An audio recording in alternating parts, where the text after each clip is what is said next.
예, 하나님 말씀. 오늘은 마가복음 15장이 되겠습니다. 예, 마가복음 15장 우리 1절로 5절까지 한 목소리로 합독을 해보겠습니다.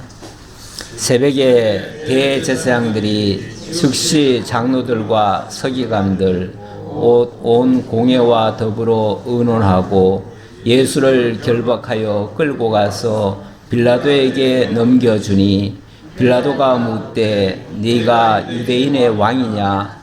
예수께서 대답하여 이르시되 내 말이 옳도다 하시매 대제사장들이 여러 가지로 고발하는지라.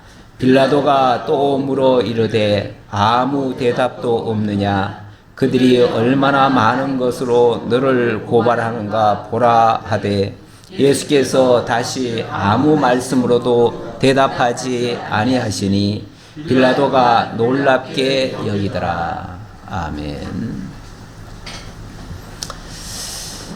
예, 지난주 예수께서는 대제사장이 불공평한 재판을 하고 억울한 질문을 쏟아냈지만은 잠잠하셨습니다. 마치 도수장에 끌려가는 소가 아무런 항변 없이 당하는 것처럼 그렇게 당하셨어요. 그런데 네가 찬송받을 이의 아들이며 그리스도냐라고 물었을 때 그때는 내가 그니라 이렇게 답변을 하셨어요. 이건 굉장히 충격적인 말입니다. 그 당시 사람들 입장에서는요. 예수가 감히 찬송받을 이의 아들? 찬송받을 이의 아들이라고 하면 하나님의 아들이라는 얘기잖아요. 그리고 그리스도? 하나님이 그토록 약속하셨던 그 메시아라는 말 아닙니까?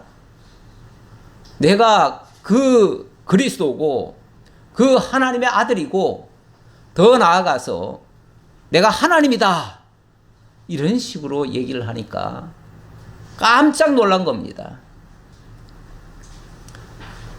물론 그동안에도 예수님께서 당신이 그리스도라고 하는 여러 가지 증표를 보여주셨고 표적을 많이 보여주셨잖아요.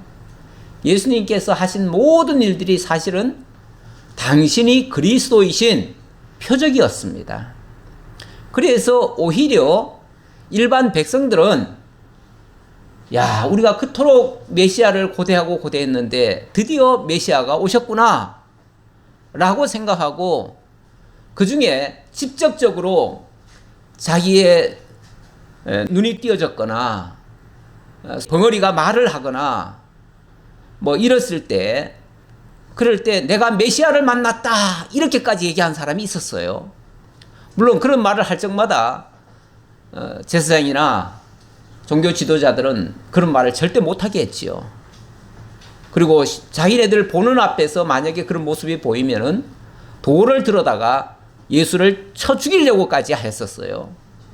그런데 그동안 그런 일들이 여러 번 있었지만은 사람들이 예수를 따르니까 그것 때문에 예수를 죽일 수는 없었습니다.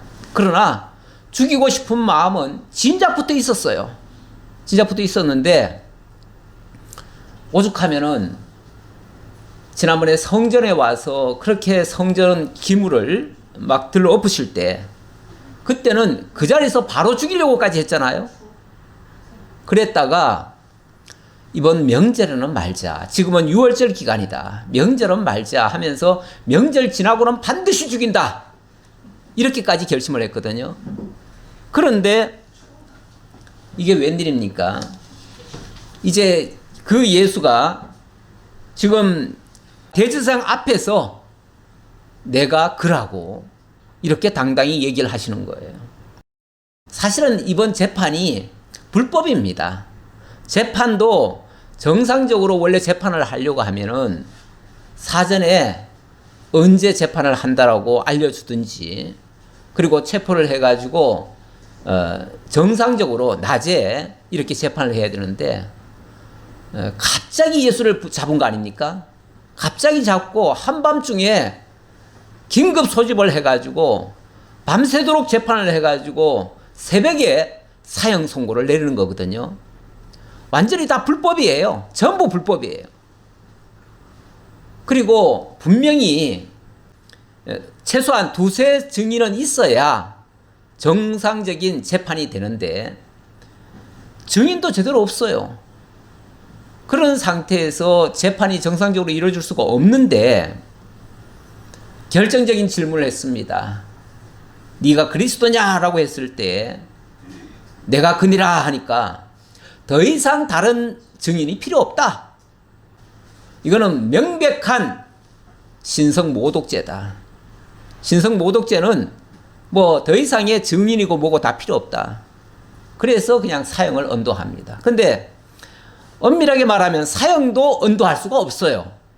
왜 그러냐면 유대인들은 지금 모든 권한이 박탈됐어요. 지금 로마 식민지거든요. 로마 식민지 하에서 사법, 행정, 입법 이런 권한이 없어요. 물론 아주 소소한 것들은 자기네들이 스스로 할 수가 있지만 뭐 사형을 내린다든지 이런 것은 자기네 마음대로 할 수가 없어요. 그런데 자기네들이 사형을 선고를 해버려요. 그래 놓고 자기네들이 직접 죽일 수는 없으니까 이제 빌라도에게 끌고 가서 죽여달라고 청원을 하는 것이죠. 이런 모습 다 엉터리입니다. 엉터리인데 어쨌든 자 그동안 자기네들도 유대 종교 지도자들도 한결같이 메시아를 선포하지 않았나요? 하나님께서 우리나라를 반드시 회복해 주실 것이다. 회복은 메시아를 통해서 이루어질 것이다. 그래서 메시아가 오시면은 하나님의 나라가 이루어질 것이다. 그러면서 지도자들도 백성들에게 메시아 사상을 불어넣어 줬어요. 그리고 메시아가 오시면 이러이러할 것이다 라고 구약 성경에 많이 기록이 되어 있습니다. 그것을 그동안 서기관들이 바리새인들이 그것을 교육을 했어요. 했기 때문에 일반 백성들은 그것을 믿고 있었어요. 실제로 메시아가 오시면 우리를 모든 죄악의 속박에서 벗어나게 할 것이고 메시아가 오면 소경이 눈을 뜨고 벙어리가 말을 하고 기머거리가 듣고 이런 역사가 일어날 것이다 라는 사실을 굳게 믿었어요. 그래서 예수께서 오셔서 그런 역사들을 하셨잖아요. 하셨을 때에 일반 백성들은 의심 없이 예수가 그리스도라고 믿었어요. 그런데 정작 그 메시아를 선포했던 그 지도자들은 메시아를 안 믿는 거예요. 예수가 메시아 같은 행동을 많이 했지만은 그런 일이 있을 때마다 오히려 예수를 죽이려고 했었어요. 몇 가지 사례, 그러니까 이번 사건 말고 그 이전에도 예를 들면 예수님이 38년 된 병자를 고쳐준 적이 있어요. 그랬을 때에 뭘로 트집을 잡았냐면 안식일 날 고쳐줬거든요.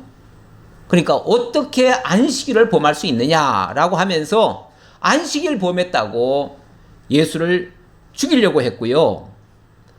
또 그때 덩달아서 또 한 제목을 들이댔는데 그것을 예수님이 하나님을 가리켜서 아버지라고 불렀어요. 아버지. 예.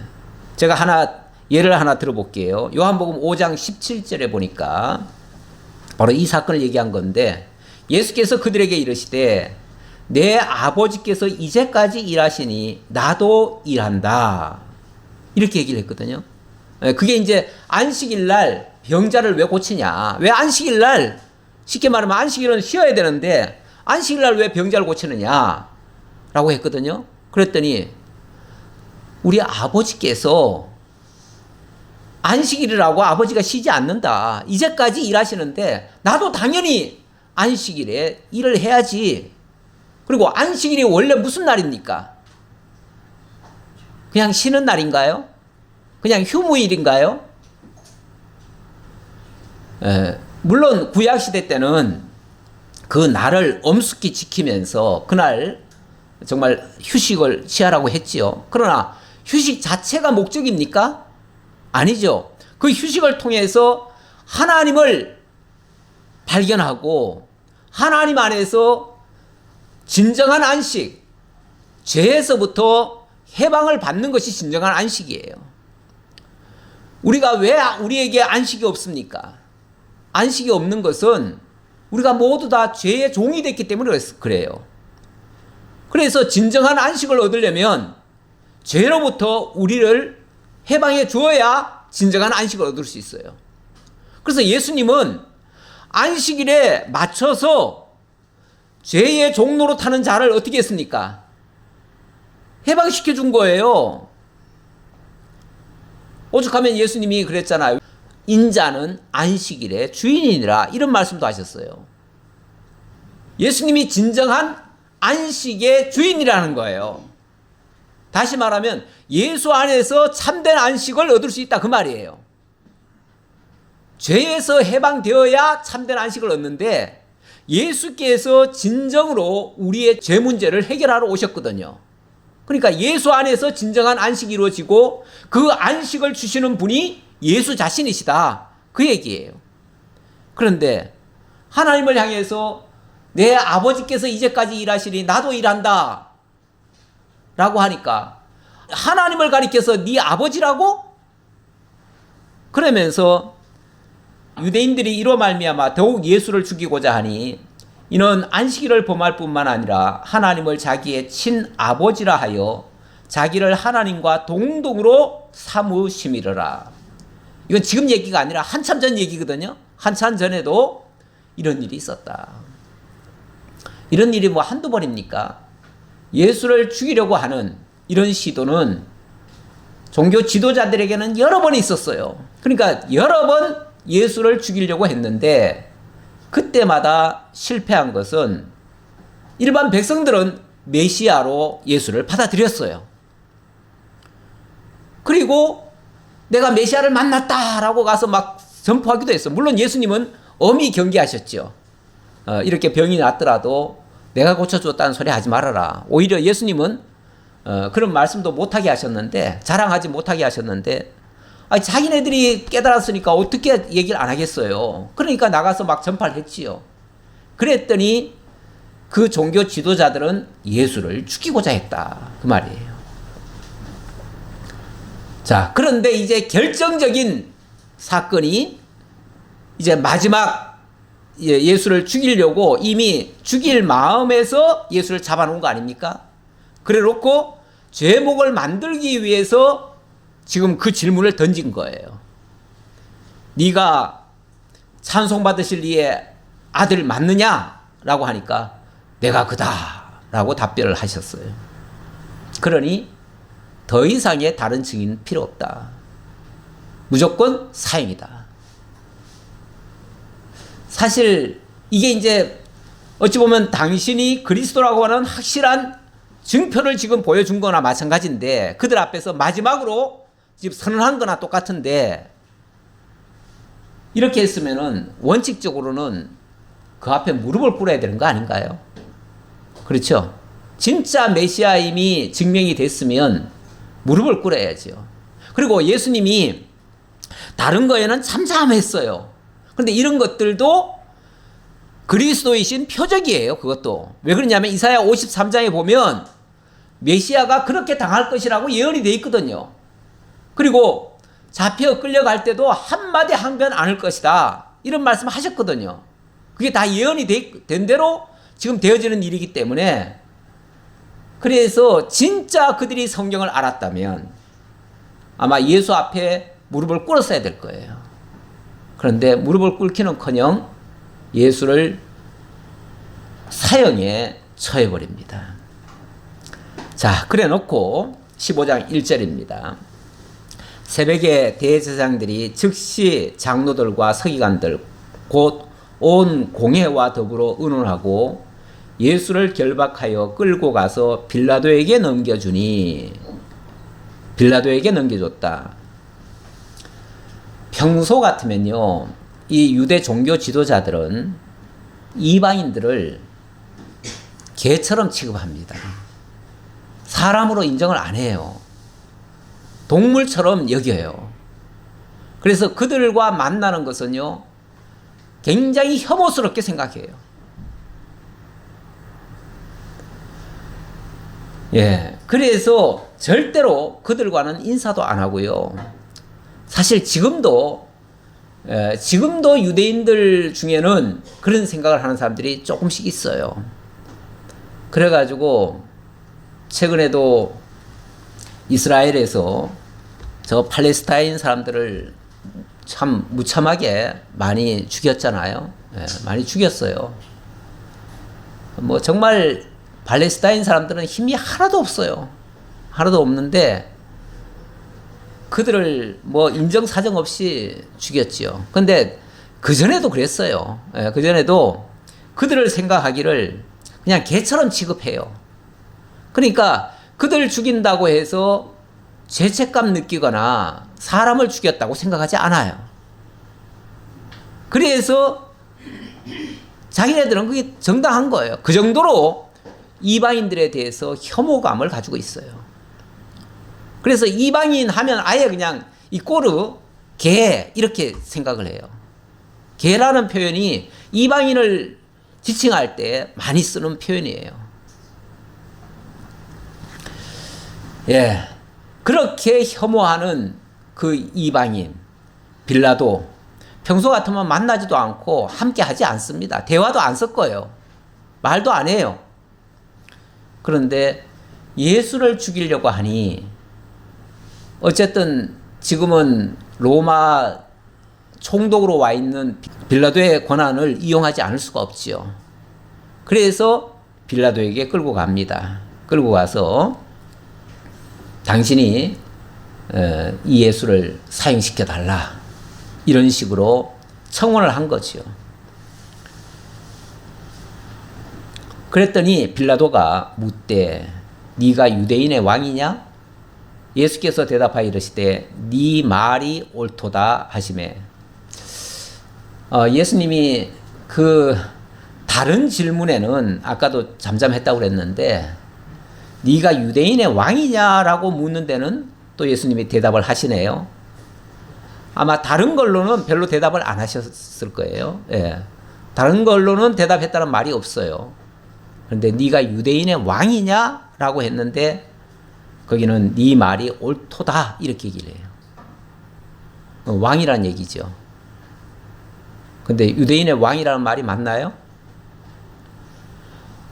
일단은 고발하는 그 고발 내용 중에 이스라엘 입장에서는 신성 모독죄로 죽이는 겁니다. 그러나 로마인에게 고발할 때는 로마인이 신성 모독죄라고 해서 죽일 수는 없어요. 그렇죠?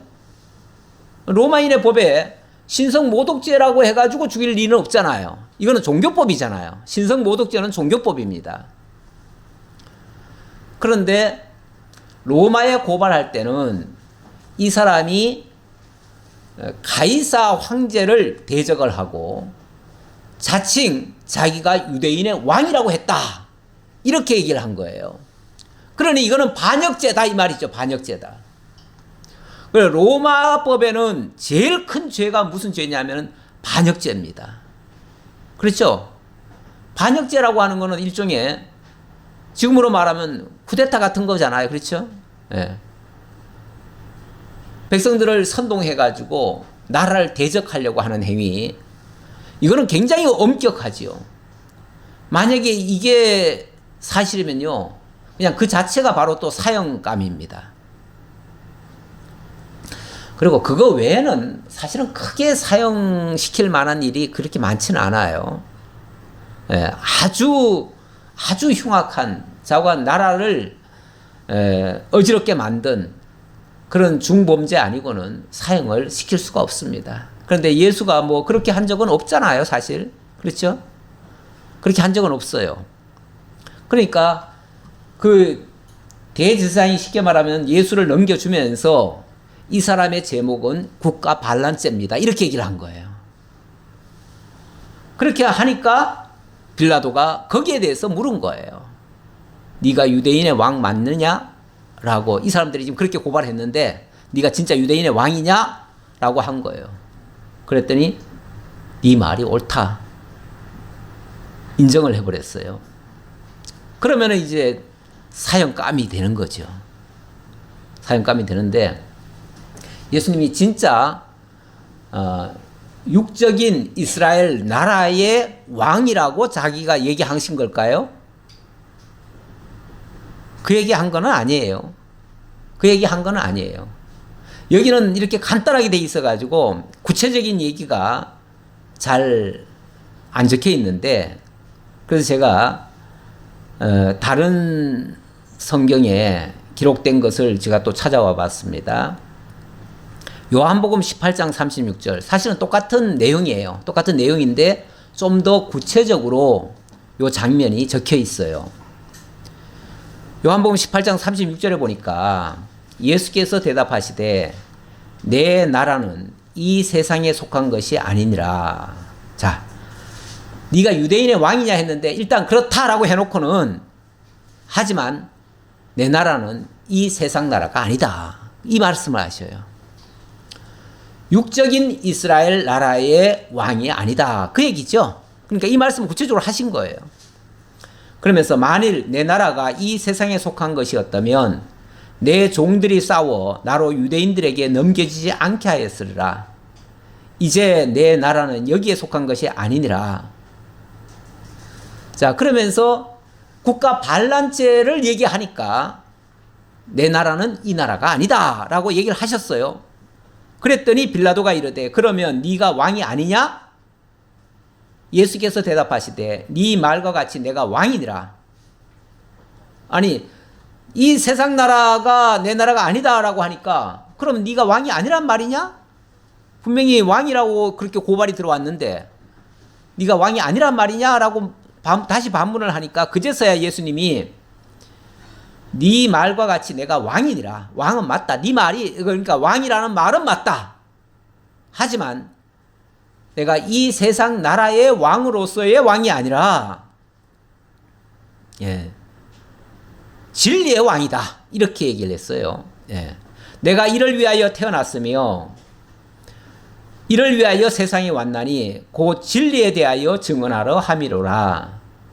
무릇 진리에 속한 자는 내 음성을 듣느니라 하신대 빌라도가 이르되 진리가 무엇이냐 하더라. 아니 도대체 진리 때문에 네가 지금 죽는다고? 그 진리가 뭔데? 그것 때문에 네가 죽는단 말이냐? 이런 식으로 빌라도도 사실은 이해가 안 됐지요. 이해가 안 됐는데 여기서 분명한 것은 뭐냐면 이 사람은 죄가 없구나.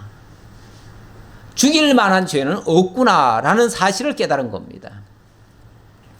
그래서 이런 대화 끝에 빌라도가 그 대제사장에게 3번이나 말을 합니다. 3번이나 뭐라고 얘기를 하냐면 내가 이 사람들을 다 조사해 보니 나로서는 죽일 죄를 찾지 못하겠다.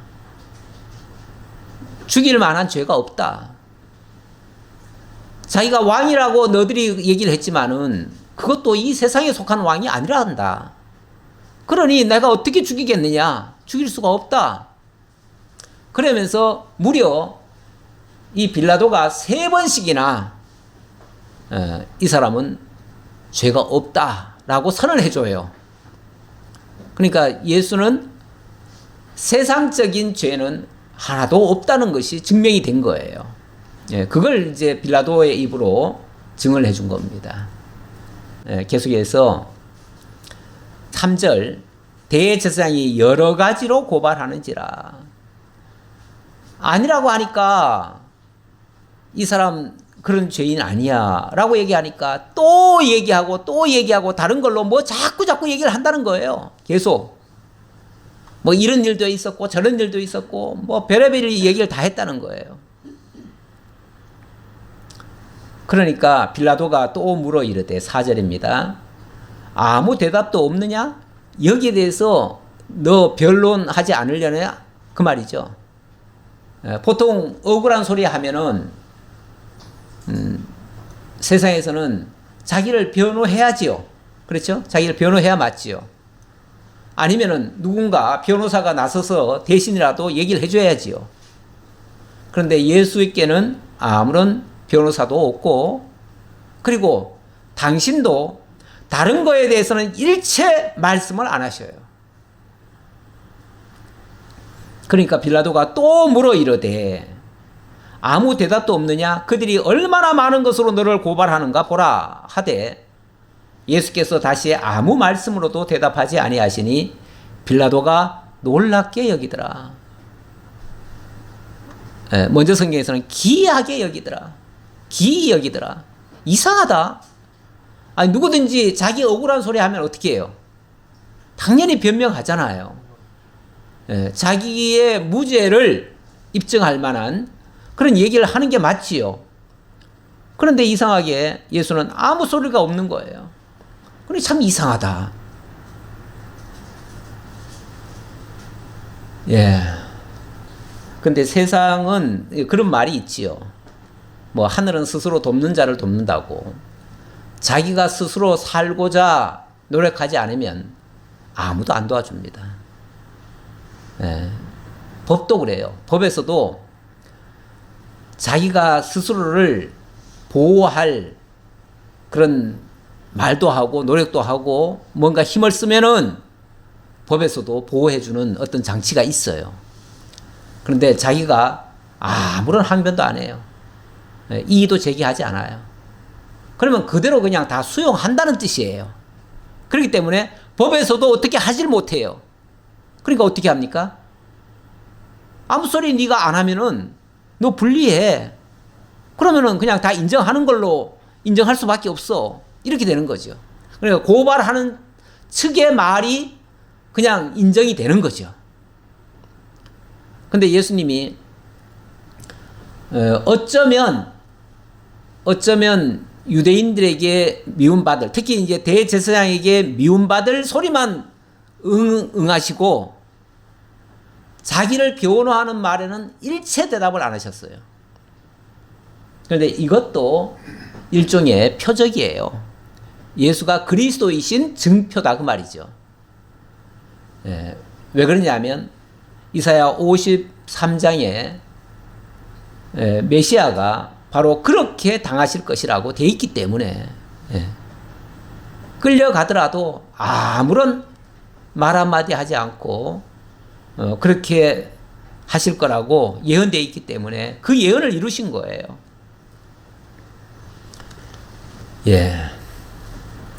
여기서 또 하나 우리가 좀 짚고 넘어갈 거는 아무리 정말 미워도 자기 동족을 이방인에게 갖다가 파는 행위, 자기네들이 이방인들을 그렇게 개처럼 취급하면서 그 개들한테 던져주는 꼴 아닙니까? 쉽게 말하면 개들에게 먹이로 던져주는 거 아닙니까? 이런 행위.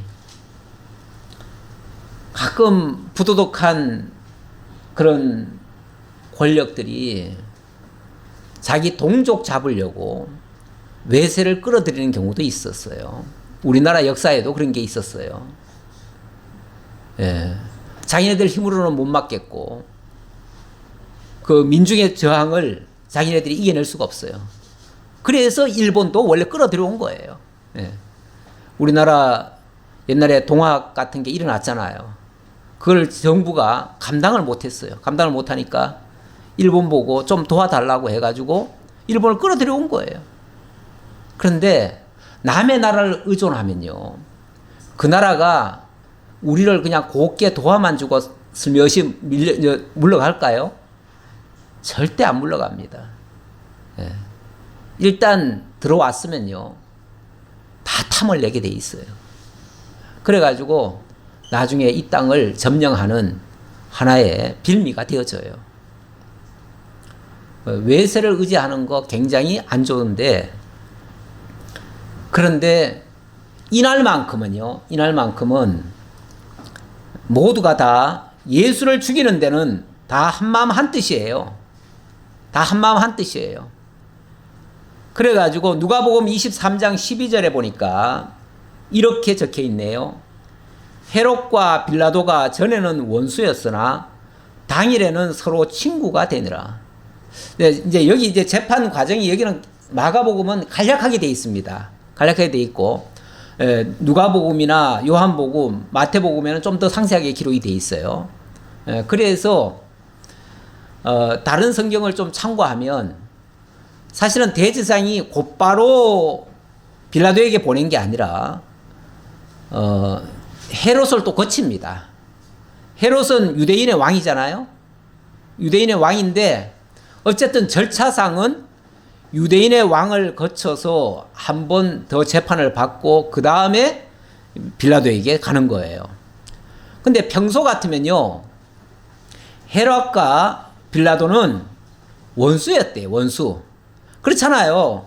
각각 나라를 대표하잖아요. 헤롯은 어쨌든 이스라엘의 대표고 빌라도는 로마의 대표 아닙니까? 그러니 평소에는 뭔가 으르렁거리는 게 있었지요. 뭔가 서로 안 맞는 게 있었지요. 평소 같으면 원수였어요. 그래서 별로 상종을 안 해요. 근데 이날만큼은 전부 다 짝짝꿍이 됐어요. 예. 평소 같으면요, 대제사장과 서기관과 바리새인들과 이들도 다 종교 지도자들이긴 하지만 또 거기도 헤롯 땅까지, 헤롯 땅과 바리새파도 원래는 서로 원수예요. 헤롯 땅은 쉽게 말하면은 정치 세력이에요. 정치 세력. 정치 세력이고 바리새파는 철두철미하게 종교적으로만 우리는 살겠다는 사람들이거든요. 그러니까 종교와 정치는 원래 이 물과 기름 같아요. 섞이지 않아요. 잘 섞이지 않아요. 그래서 경우에 따라서는 종교 지도자들이 정치에 대해서 아주 순소를 하지요. 그러니까 정치가들은 또 종교를 이용하든지 아니면은 박해를 하든지 이렇게 하는 경우가 많아요. 평소 같으면은 서로가 원수예요. 원수인데 이날만큼은 어때요? 다 한마음이 됐어요. 한마음. 뭐 하는데요? 예수 죽이는 데는 다 한마음 한뜻이에요. 우리가 좋은 일에 한마음 한뜻이 되면 얼마나 좋겠어요. 그런데 악한 일에 한마음 한뜻이 되면은 그냥 같이 망하는 거죠. 어쨌든 이날 분위기는 평소 같으면은 정적들에게, 예를 들어서 예수가 불리하다 그러면은 저쪽은 이쪽하고 좀 사이가 안 좋으니까 이쪽에 가면은 내 편을 좀 들어주겠지 해가지고 이쪽 편 사람들을 끌어다가 변호사로 세우든지 뭐 할 수도 있잖아요. 근데 예수가 전혀 그렇게 안 하는 거예요. 그러니까 다 합세해가지고 예수를 죽이는데 다 한 목소리가 나와요. 자, 그 상황을 이렇게 설명을 했다 그 말이죠. 그 다음 6절입니다. 6절. 명절이 되면 백성들이 요구하는 대로 죄수 한 사람을 놓아주는 전례가 있더니 밀란을 꾸미고 그 밀란 중에 살인하고 체포된 자 중에 바라바라 하는 자가 있는지라. 자, 명절이면 어느 나라든지 마찬가지입니다. 명절 때는 좀 마음이 푸근합니다. 그래서 백성들도 그때는 축제 아닙니까? 축제니까 웬만하면은 혹시 국가적으로 좀 안 좋은 일을 했거나 이런 사람이라도, 예를 들어서 정치적으로, 이게 세상에는요 꼭 나쁜 짓을 해야만 감옥에 가는 게 아니라 경우에 따라서는 정적들을 잡아놓는 경우도 있어요. 그런데 이런 명절 때는요 그런 사람들을 많이 풀어줍니다. 예.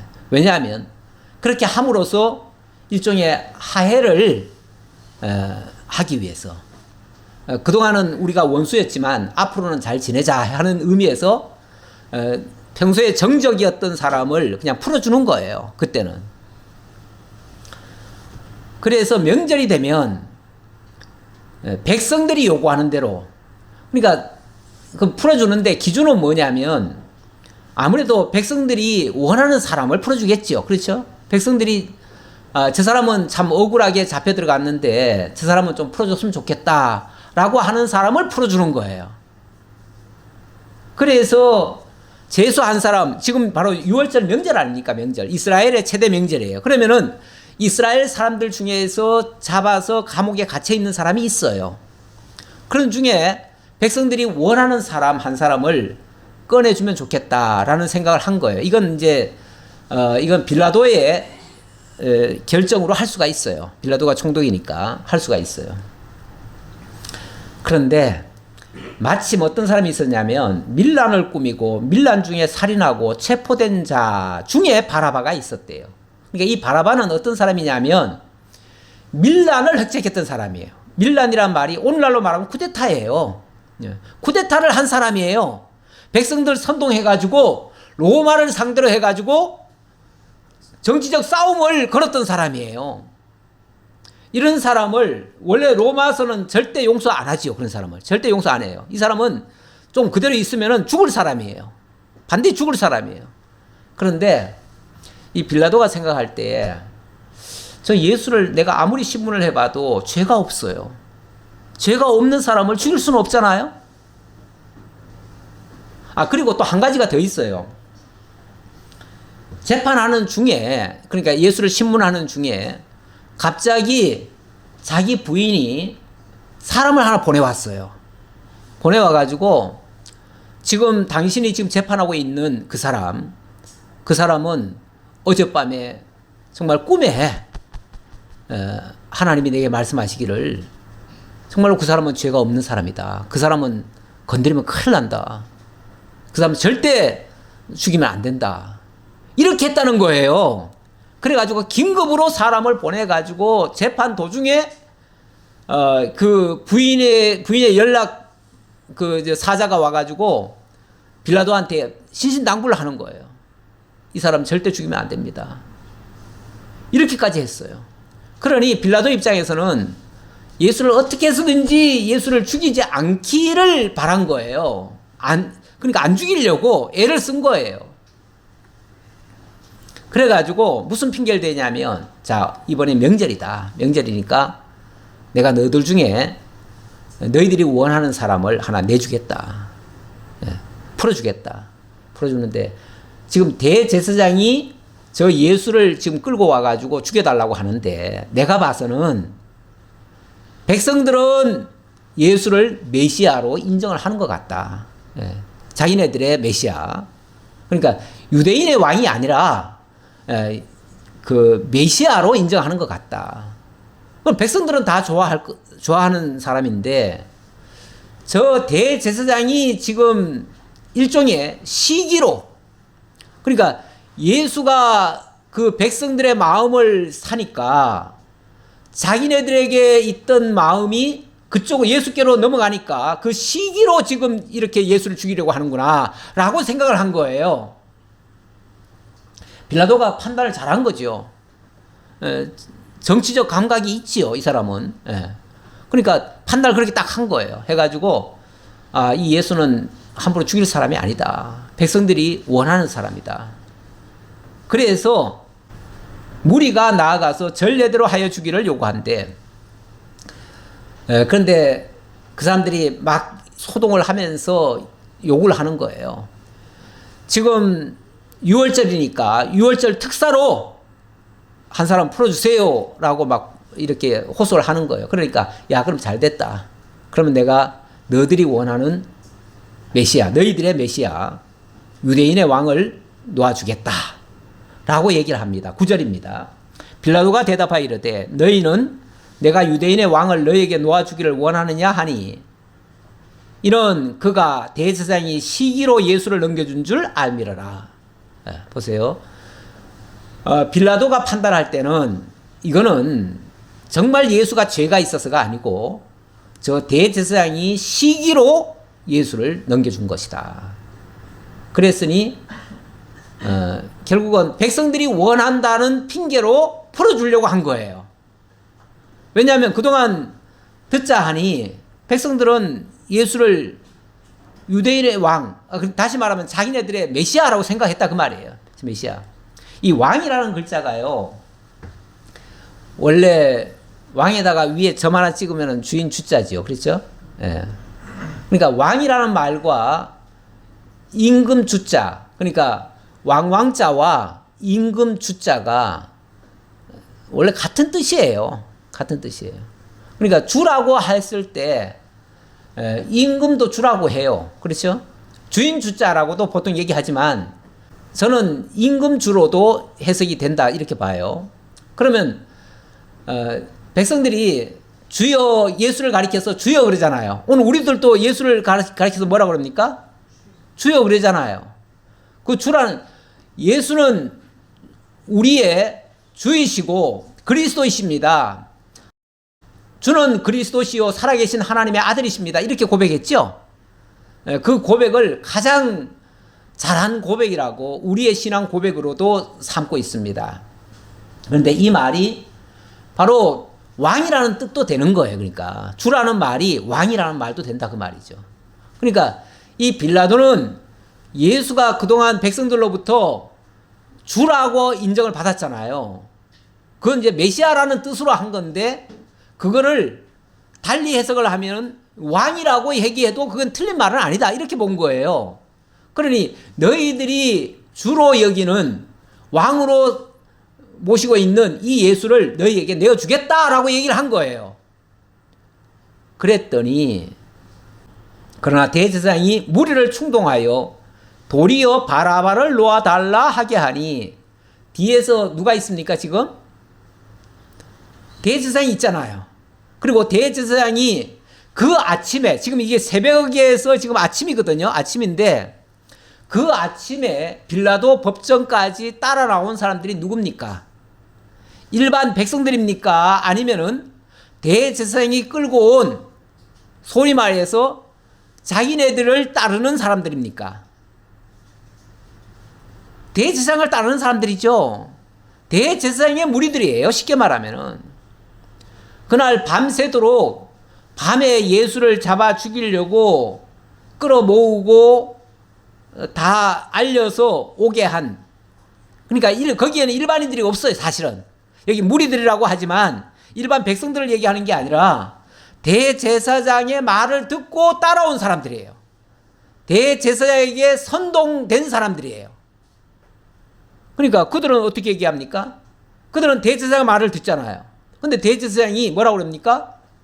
저 예수가 아니고 저 바라바를 차라리 우리한테 내주십시오. 이렇게 하라고 뒤에서 선동을 하는 거예요. 선동을. 그러니까 대제사장이 무리를 충동했다고 하잖아요. 충동을 했다는 건 뒤에 조종을 했다 그 말이죠. 조종을 해서 바라바를 놓아달라 하게 하니 예수 놓아주겠다고 하니까 아닙니다. 우린 예수 필요 없습니다. 차라리 바라바를 내주십시오. 바라바를. 이렇게 얘기한 거예요. 근데 바라바가 누군데요? 백성들을 선동해가지고 자칭 메시아, 이 바라바도 일종의 자기가 메시아라고 그렇게 자처했던 사람이에요. 예수는 진짜 메시아고 이 바라바는 내가 우리나라를 내가 로마로부터 구원하겠다라고 스스로 나섰던 사람이에요. 소위 말해서 정치적 메시아를 꿈꿨던 사람이에요. 근데 예수 메시아는 정치적 메시아가 아니잖아요. 그렇죠? 정치적 메시아가 아니에요. 근데 바라바는 정치적 메시아예요. 그러니까 그 바라바를 내달라라고 얘기를 하니까 빌라도가 또 대답하여 이르되 그러면 너희가 유대인의 왕이라 하는 일을 내가 어떻게 하랴? 그러면 이 예수는 어떻게 할까? 라고 물으니까 그들이 다시 소리 지르되 그를 십자가에 못 박게 하소서. 십자가에 못 박게 하소서. 구체적으로 아예 십자가에 못 박아주세요 라고 얘기를 하는 거예요. 설령 범죄를 해가지고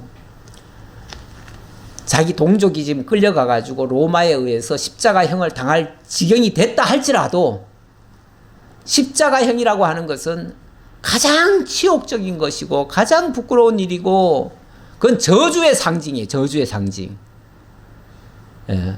구약 성경에 보면 나무에 달린 자마다 저주 아래 있다 이런 표현이 있잖아요. 그래서 정말로 가장 아주 혐오스러운 가장 극형에 처하는 자를 나무에 매다는 이런 벌이 되는데 거기에 매달아 달라는 거예요. 그랬더니 빌라도가 이르되 어찌미냐 무슨 나를 악한 일을 행하였느냐 도대체 뭐 때문에 그러냐 아니 그냥 이 사람을 좀 처벌해 주세요 하는 정도와 아예 십자가에 못 박아 달라고 얘기하는 건 다르잖아요.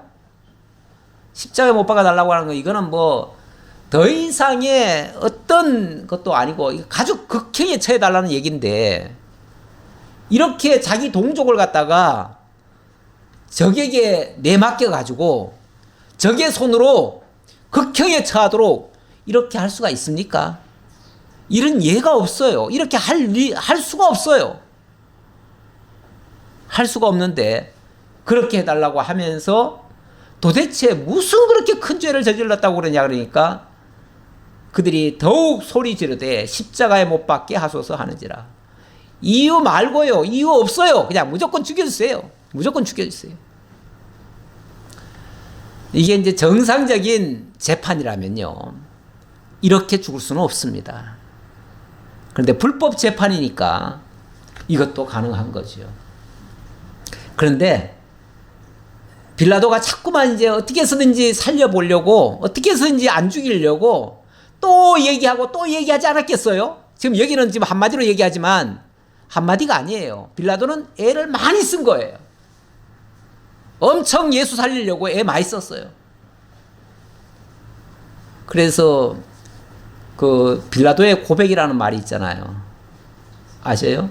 그 뭐 드라마 같은 걸로도 만들고 연극으로도 만들어가지고 빌라도의 고백이라는 게 있어요. 제일 억울한 사람이 빌라도래요. 나는 예수 살리려고 얼마나 애를 썼는데 모든 기독교인들이 매주 기도하기를 어떻게 기도합니까? 사도신경을 통해서 그냥 빌라도에게 고난을 받으사 십자가에 못 박혀 죽으시고 그냥 십자가에 못 박아 죽인 게 빌라도가 죽였다는 거예요. 빌라도가 뭐 최종 사인을 한 사람이 빌라도가 사인했으니까 빌라도가 죽였다는 것은 부정할 수 없는 사실이지만 빌라도는 어쨌든 살리려고 애를 많이 썼다는 거예요. 예. 심지어는 자기 부인마저도 그냥 절대 죽이면 안 된다고 했고 그래가지고 나중에 빌라도는 어떻게 합니까? 할 수 없이 나중에 사인을 하는데 사인하면서 뭐라 그럽니까? 이 죄는 너희가 당하라 그랬어요. 그랬더니 이 죄를 우리와 우리 자손들에게 돌릴지어다 그렇게 막 돌리라고 그랬죠. 그렇게까지 자기네들이 그 죄를 받겠다고 그냥 그렇게 고백을 했지요. 그러니까 빌라도는 물에다가 손을 씻으면서 나는 깨끗해. 나는 무죄야. 내가 한 거 아니야. 내가 한 거 아니야. 너희들이 한 거야. 너희들이. 이 죄값은 너희들이 받으라. 그 유대인들이 결국은 예수 죽여놓고 유대인들이 죽인 거죠. 그렇죠? 유대인들이 죽였고 결국은 빌라도가 당할 그 사형 선고를 대신 예수가 받은 겁니다. 그렇게 된 거예요. 결과적으로. 자, 이렇게 막 계속 소리를 질러요. 하니 더욱 소리 지르되 십자가에 못 박게 하소서 하는지라. 조금 한 번만 더 얘기했다가는 뭐가 되겠어요? 진짜 밀란이 일어나게 생겼어요. 진짜. 지금 여기 온 사람들은요, 일종의 폭도들입니다. 폭도들. 왜냐하면 대제사장이 지금 선동을 해가지고 지금 폭도로 돌변했어요. 지금 막 흥분돼 있어요. 흥분돼 있어가지고 이들을 만약에 더 이상 만류했다가는 진짜 폭동이 일어나게 생겼어요. 그런데 로마의 총독 입장에서는요, 자기가 지금 그 나라를 평정하라고 지금 와 있는데 만약에 폭동이 일어나면 어떻게 될까요? 자기가 끝나요. 자기 생명이 끝나요. 어느 나라에 가가지고 총독이 할 일은 그 나라 진압하는 거예요. 그런데 거기서 만약에 폭동이 일어났다? 그러면 자기가 죽는 거예요. 로마로부터 바로 압송돼가지고 자기가 죽어야 돼요. 그러니 자기가 살기 위해서 할 수 없이 어떻게 합니까? 15절 빌라도가 무리에게 만족을 주고자 하여 바라바는 놓아주고 예수는 채찍질하고 십자가에 못 박히게 넘겨주니라. 결국은 빌라도가 자기 입장에서는 할 수 없이 내어줬습니다. 그러나 분명하게 내가 다시 말한다. 예수는 죄가 없다. 이 말을 해주었고요. 그리고 나중에 이 예수는 이스라엘 백성들, 그러니까 지금 거기에 어쩌면 다 폭도들이 와가지고 그들은 일반 백성들이 아니에요. 백성들이 아닌데 일반 백성들은 예수를 그리스도라고 여겼고 예수를 자기네들의 주라고 여겼어요. 그렇기 때문에 나중에 빌라도가 예수의 머리에다가 유대인의 왕 해가지고 패를 하나 만들어서 붙여줍니다. 붙여주니까 또 유대인들은 그것도 불만스러워가지고 그 앞에다가 자칭이라고 써라, 자칭. 자칭 유대인의 왕이라고 해라. 그랬더니 아니다. 나는 내 할 일을 했다. 그러면서 빌라도가 이 사람은 쉽게 말하면 이스라엘의 주다라고 명패를 붙여줘요. 그러니까 쉽게 말하면 자기는 이 사람을 죄인으로 여기지 않겠다 그 말이죠. 그렇게 하는데 어쨌든 결과적으로는 빌라도가 앞에서 왜 채찍질을 하고 그러면 왜 채찍질을 왜 했느냐? 자기가 몇 차례 얘기를 했어요. 내가 이 사람을 너희들이 자꾸 그렇게 하니까 내가 죽이지는 않고 채찍질해서 보내겠다 그랬어요. 채찍질해서 보내겠다. 내보내겠다. 이 얘기를 했으니까 채찍질을 한다는 말은 몇 차례 했거든요. 그래서 채찍질은 하더라도 진짜 죄가 있어서 채찍질을 한 게 아니고 너희들이 원하는 대로 내가 해주기는 해주는데 이 사람은 죄가 없다라고 얘기를 해줬어요. 원수의 입에서도 예수는 의인이라고 하는 증거가 된 겁니다. 오늘 말씀 속에서 예수는 하나님의 언약 자손들의 주이심이 다시 한번 확인된, 비록 십자가에 못 박혀 죽음을 당하지만 그 과정에서도 예수는 주와 하나님의 아들이심을 증명하는 그런 내용이 소개되었습니다. 기도하겠습니다. 감사합니다. 하나님, 참으로 어리석고 미련하기 짝이 없는 종교 지도자들이고 또 그들에게 세뇌된 그 미련한 백성들이 모습을 오늘 보았습니다. 아버지 하나님, 저희도 하나님의 말씀, 성경을 제대로 이해하지 못하면 오늘날 우리가 그 시대에 있었다면 우리도 예수를 향해서 십자가에 못 박으라고 소리 질렀을 그런 죄인들입니다. 또한 우리가 바라바와 같은 그런 죄인들입니다. 하지만 주님께서 바로 우리를 위하여 바라바 같은 죄인 중에 괴수였던 우리를 위하여 대신 죽어주시고 오히려 그들에게 죄를 돌리지 아니하시는 주님의 모습 오늘도 보았습니다. 당신을 향해서는 아무런 항변도 안 하시고 변호도 안 하시고 오직 당신이 하나님의 아들이시고 그리스도이신만을 올바로 증거했음을 확인했습니다. 우리가 영원히 경외할 분이심을 다시 한번 기억하고 우리의 주와 그리스도로 우리가 믿고 의지하는 저희 모두가 되게 하옵소서. 감사드리옵고 예수님 이름으로 기도하옵나이다. 아멘.